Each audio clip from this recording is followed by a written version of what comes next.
राम राम शेतकरी मित्रांनो, आपलं आता तणनाशक मारणं झालेलं आहे.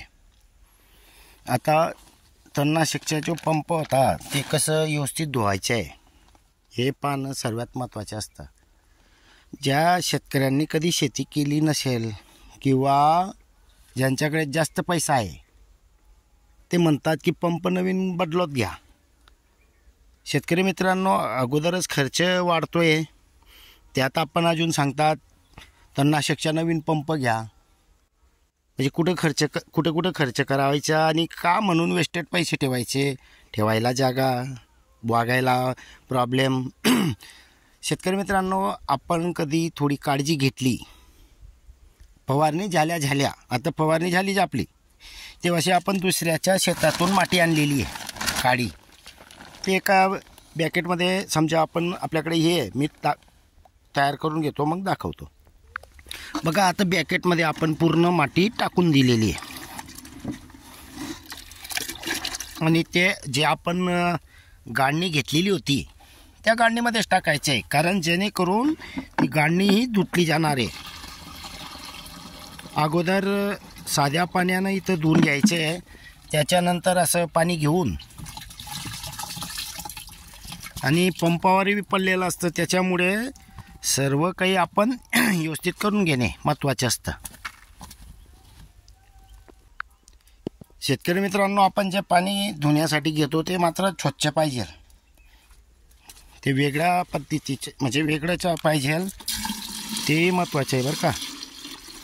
नाही तर आपण जे बॅरलमध्ये घेऊ तेच कधी घेतलं तर अजून प्रॉब्लेम. हे सर्व शेतकऱ्यांना माहिती असेल, यात शंका नाही आहे, पण काही गोष्टी नकळत होणाऱ्या असतात. आता अर्ध्याच्या जास्त आपण याला भरून घेतलेला आहे. आता बघा, ज्या वेळेला आपण पंप फुलवी भरला आणि असं केल्यानंतर ह्या बाजूला थोडी मोकळी जागा असते, तिथे जातं आणि पंप खाली होतो. तर त्यामुळे हात घालून, सर्वात अगोदर हात घालून वरती इकडे जो गॅप असतो तिथंही मातीचं जे आपण द्रावण केलेलं आहे ते मारणं महत्त्वाचं आहे. कारण आपण कधी समजा पंपच भरून घेतला आणि नुसतं धुतलं, यातला जो काही हे शेवटी कसं असतं, चिकट पदार्थ असतो, तो ज्या वेळेला हे निघून गेल्यानंतर ते कार्य करत असतं. भरपूर वेळा शेतकऱ्यांचं नुकसान झालेलं आहे. आता हे झाल्यानंतर हे चांगलं हे करून घ्यायचं आहे. त्याच्यानंतर फिल्टर तसंच्या तसं ठेवून आपण नळीमध्ये जे काही आता अटकलेलं असतं ते पंप चालू करून हे बाहेर काढणंही महत्त्वाचे आहे.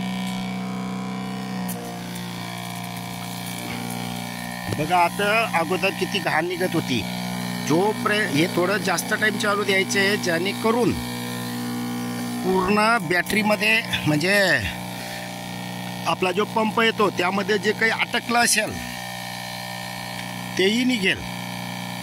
ही काळजी घेणे महत्त्वाचे आहे. केव्हा आपण पंप साफ करून घेतो, नळी राहू देतो, त्याच्यामुळे पण आपल्याला सुरुवातीचे जे फवारणी करतो त्याच्यामध्ये प्रॉब्लेम येतो. त्यामुळे तसं न करता हे दोन हे महत्त्वाचे आहे. जर असं पूर्ण क्लिअर धुतलं गेलं तर तुम्हाला काही एक साईड इफेक्ट होणार नाही. शेतकरी मित्रांनो, यामध्ये अजूनसुद्धा तुम्ही असं केल्यानंतर हे आपलं झाकणसुद्धा भरलेलं असतं, ते तर बरं आपण व्यवस्थित धुवून घेणार आहेत. एकटा असल्यामुळे व्हिडिओ बनवायला मोठा होऊ शकतो, त्याच्यामुळे हे काही धुवून घेऊ मी नंतर. आता शेतकरी मित्रांनो, ज्या आपला मोटर असतो त्याच्यामध्ये पण घाण असते, ती पण निघून गेलेली आहे.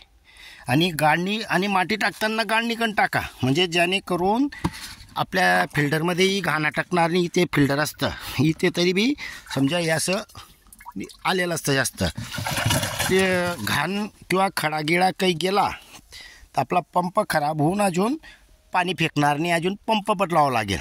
ही पण काळजी घ्यायची आहे. हे झाल्यानंतर तुम्ही डायरेक्ट फवारणी करू शकतात. आणि अजून कधी आपल्याला शंका राहिली आहे तर त्यासाठी आपण जो खातो चुना तंबाखूमध्ये, तो चुना बी कधी हे झाल्यानंतर 50 ग्राम नाही 20 ग्राम टाकून पाण्यात टाकून चांगले एकजीव करून घ्यायचे. त्याच्यानंतर ते सोडलं तरी चालतं आहे. आणि अजून सर्वात हे झाल्यानंतर तुम्ही कॅल्शियम नायट्रेट यामध्ये पंपामध्ये टाकून तेही कधी तुम्ही पाणी बनवून फवारणी करून घेतली थोडीशी तरी चालतं आहे. पण सर्वात अगोदर मातीनं धुणं महत्त्वाचे आहे. ते तणनाशक असो की बिननाशक असो कोणतंही असलं तरी आपण हे प्रक्रिया करणे महत्त्वाचे आहे. आता आपण कोणत्याही पिकावर या पंपाचा वापर करू शकतायत. तर शेतकरी मित्रांनो, फुकटाचा सल्ला आहे हा. सगळ्यांनाही माहिती असतो, केव्हा केव्हा न कळत चुक्या होत राहतात. पंप धुणं माहिती आहे, नळी राहून गेली असेल तर ती आठवण राहत नाही, किंवा यामध्ये जे घाण असते हे सर्व नळी पण चोकअप म्हणजे काढणं महत्त्वाचं आहे. नाही झालं, काढलं गेलं तर समजा एक दोन जो पंप आपण सुरुवातीला मारतो दुसऱ्या पिकांवर आपल्या चांगल्या, तर त्याच्यात तो थोडा साईड इफेक्ट होतो. त्याच्यामुळे हे कधी करून घेतलं तर तुम्हाला कोणताही साईड इफेक्ट होणार नाही. पण सर्वात महत्त्वाचं अगोदर मातीनं धुणं महत्त्वाचं आहे. हे सर्व काही बावडी बाहेरचे काही आहे आवरण सर्व धुवून घ्या, म्हणजे आपलं नुकसान होणार नाही. ज्यांनी कोणाला वाटत असेल की डबल पंप ठेवा, हे मला तरी योग्य वाटत नाही. कारण खर्च वाढतो आहे आणि पंप ठेवायला पण घरात जागा हवी आहे आणि त्याची निगराणी करणं हे बी काही सोपं नसतं. ते त्यामुळे मातीनं धुवा आणि क्लिअर व्हा. धन्यवाद.